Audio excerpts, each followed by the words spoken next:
Pigeons and oxygen consumption. Part 1. We have a set of basic rules in pigeon racing that cannot be stressed enough. Every time you bring up the subject, people will say, "That's old news, I already knew that." However, when you take a look at an average fancier's loft, you often notice that they do not put theory into practice, although they are aware of the basic rules, which are common knowledge. They think they have nothing to learn from others. One of the basic principles in education has always been, repeat, always repeat, until it has stuck in your mind. You probably understand that this article does not have any sensational revelations, as far as there are still secrets in our sport. We will focus on a few familiar aspects of pigeon racing, but with a different focus. There is one thing all experts agree on: an overcrowded loft is one of the most common reasons for failure for a fancier. We could put it differently: in a loft where the pigeons do not have enough air or oxygen, you will never be able to get good results. To increase ventilation, you can install small tubes on the roof, possibly with a ventilator. A pigeon needs relatively more oxygen compared to other animals. It was calculated that a single pigeon needs a daily portion of 660 liters of pure oxygen to be in a perfect health.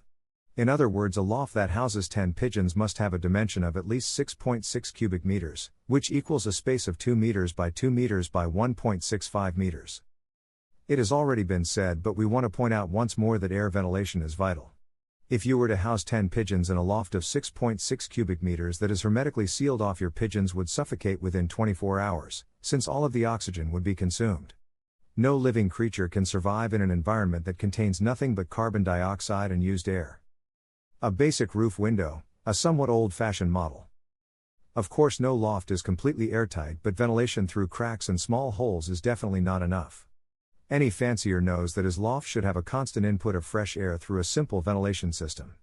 It is important, though, that your pigeons are not exposed to draft. This is unhealthy for a pigeon, just like it is unhealthy for people. Most readers know why pigeons need so much air relative to their body mass. The reason is that pigeons, just like all birds, do not have sweat glands. This means they can only regulate their body temperature through a very regular respiration. This results in a high consumption of air, especially because the inhaled air passes through their lungs twice. Unsealed tiles guarantee good air ventilation without causing draft in the loft. The best way to verify if your loft is sufficiently ventilated is by measuring the temperature and the degree of air pollution in the loft in the morning, before the pigeons are released, after the loft was closed during the night. As soon as you notice a smell, it is obvious that something is wrong with the ventilation in the loft. It is important to improve the situation as quickly as possible. Oxygen is most precious to pigeons. It costs nothing, and that might explain why pigeon fanciers do not pay much attention to it. We think it is a good approach to consider the natural resources first, including a good air supply. This is much more valuable than spending money on artificial products to enhance the performance of your pigeons. You should first of all provide good air supply. More modern models. From oxygen to carbon dioxide. You breathe in oxygen and breathe out carbon dioxide. Oxygen is diffused into the blood via the alveoli in the lungs. This process is called gas exchange. When the oxygen is used, carbon dioxide is transferred from the blood, back into the alveoli. This is the gas you exhale. When you inhale, the air passes through your nose or mouth.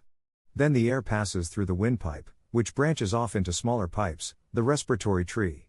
If you magnify this respiratory tree, you can see each pipe end in small air spaces, the so-called alveoli. The blood vessels sit right next to these alveoli. When you breathe in the air, the oxygen is transferred to the blood vessels. Oxygen particles pass through the walls of the alveoli, after which they enter the blood.